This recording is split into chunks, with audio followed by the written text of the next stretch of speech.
In case you're wondering, today we are touring the Peggy Guggenheim Collection in Venice, Italy, one of the world's most prestigious museums of modern art. First, a bit of background. Peggy Guggenheim was a prominent American art collector, who spent much of her life in Europe, specifically in Paris and Venice. In the 1940s, she settled in Venice, and began collecting art from some of the greatest artists of the time, including Pollock, Salvador Dalí, and Max Ernst. Stepping through the narrow doorway to the museum, you enter a courtyard that has a few sculptures, and an area to get tickets and audio guides. The modern sculptures remind us that Peggy Guggenheim had a unique eye for modern art in the 20th century, and was known for her unconventional taste and willingness to take risks on new and emerging artists, often before they gained widespread recognition. After World War II, Peggy moved to Venice and purchased this palazzo. Initially her home, she renovated the palace, installed her art collection, and opened it to the public. Unique pieces in the courtyard include a bench made by Jenny Holzer. The inscription sounds like something that Peggy herself would have said. Next to this courtyard is a beautiful sculpture garden that we walked through before entering the museum. The sculpture garden was restored in 2015, through a partnership between the Solomon R. Guggenheim Foundation and the Nasher Foundation.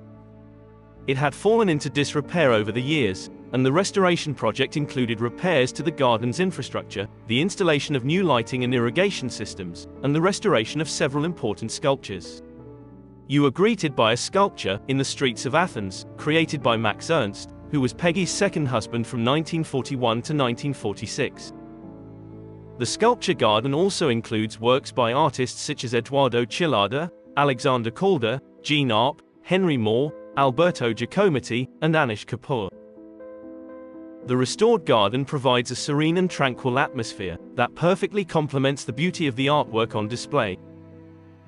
Mario Mertz's blue neon adage blends seamlessly into the vines along a brick wall. The Italian phrase translates to, "If the form disappears, its root is eternal." It flickers behind Peggy's pseudo-Byzantine throne, carved in white stone and Greek marble. The saying grounds us at this site, whose form has disappeared and transformed with the renovations over the years, yet has remained rooted in an eternal mission to promote modern and contemporary art. We spent some time admiring the various pieces in the sculpture garden, such as Jermaine Riccia's Tauromachi and Jean Arp's Amphora fruit. We then entered the museum building itself.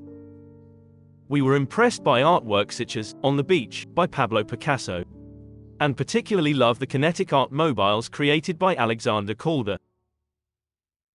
From the museum, you can exit through a decorative doorway and walk out to a beautiful veranda right on the Grand Canal.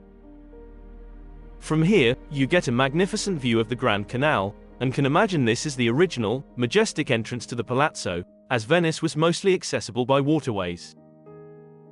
The Palazzo Venier dei Leoni, was initially designed in the mid-18th century by architect Lorenzo Boschetti, and ultimately purchased by the Venier family, who completed the construction and added the lion statues, hence the name, dei Leoni, lion.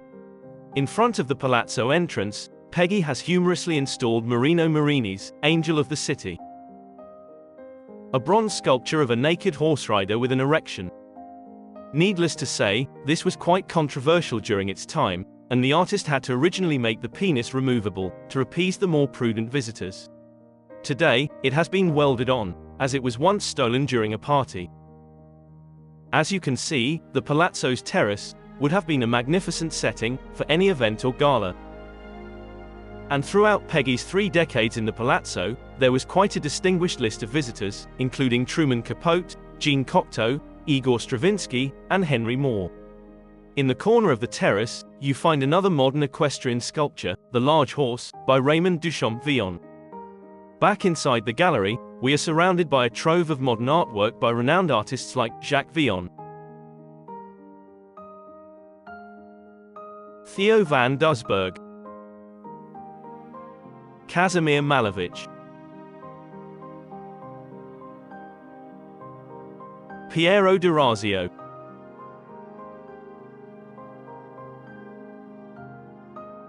and Vasily Kandinsky. Although a small gallery, it is an amazing collection. Other works we saw include The Accordionist by Pablo Picasso, White Cross, another Vasily Kandinsky. Windows open simultaneously, first part, third motif, by Robert Delaunay. Rain, by Marc Chagall. Dutch Interior 2, by Joan Miro. The Anti-Pope, by Max Ernst. Birth of Liquid Desires, by Salvador Dalí. Bust of a Man in a Striped Shirt, by Pablo Picasso. Portrait of Frau P in the South, by Paul Klee. Each room reveals more of this amazing collection. In this room, we found works by Tancredi Parmigiani, along with a piece from Emilio Vedova.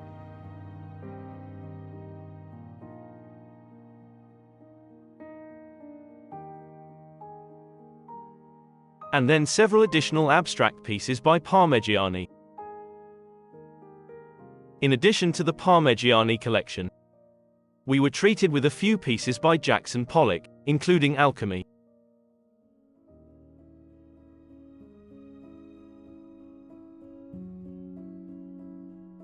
And Eyes in the Heat, one of the 7 canvases from Pollock's Sounds in the Grass series. Another room in the museum displays the whimsical work, created by Peggy's daughter, Peggine Vale. Peggine was the daughter of Peggy Guggenheim and artist Lawrence Vale. She demonstrated a talent for art at an early age, and by the age of 12, she was already exchanging work with the surrealist painter Yves Tanguy. Unfortunately, Peggine suffered from depression, and died of an overdose on March 1, 1967. The last room we went through had a number of pieces by Ellsworth Kelly, including Black Curve 4,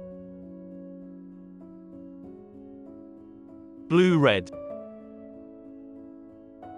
and 42nd.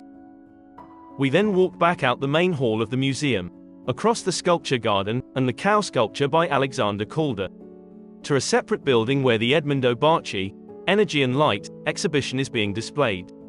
The exhibition is open from April 1 through September 18, 2023, and features approximately 80 works, many of which have never been exhibited before. Edmondo Barchi was an Italian painter who lived from 1913 to 1978. He was born in Venice and studied at the Academy of Fine Arts there. The exhibition focuses primarily on the 1950s, the most lyrical and creative period of Barchi's career, and is the first and most extensive retrospective dedicated to the Venetian artist. As a proponent of spatialism, Barchi captured the attention of Peggy.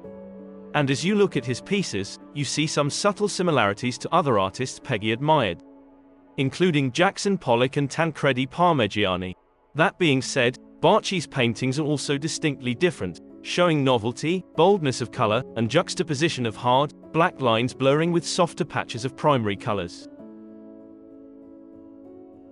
Barchi, alongside renowned artists Tancredi Parmigiani and Emilio Vedova, was a prominent figure in the post-war art scene of Venice. His work gained international recognition and acclaim for its innovative fusion of contemporary European and American abstract art with his distinct personal style. He was one of the few Italian artists who comprehended the potential of the latest forms of abstraction. Barchi died on October 16, 1978, in Venice. We hope you have enjoyed this virtual tour. Please like, share, and subscribe.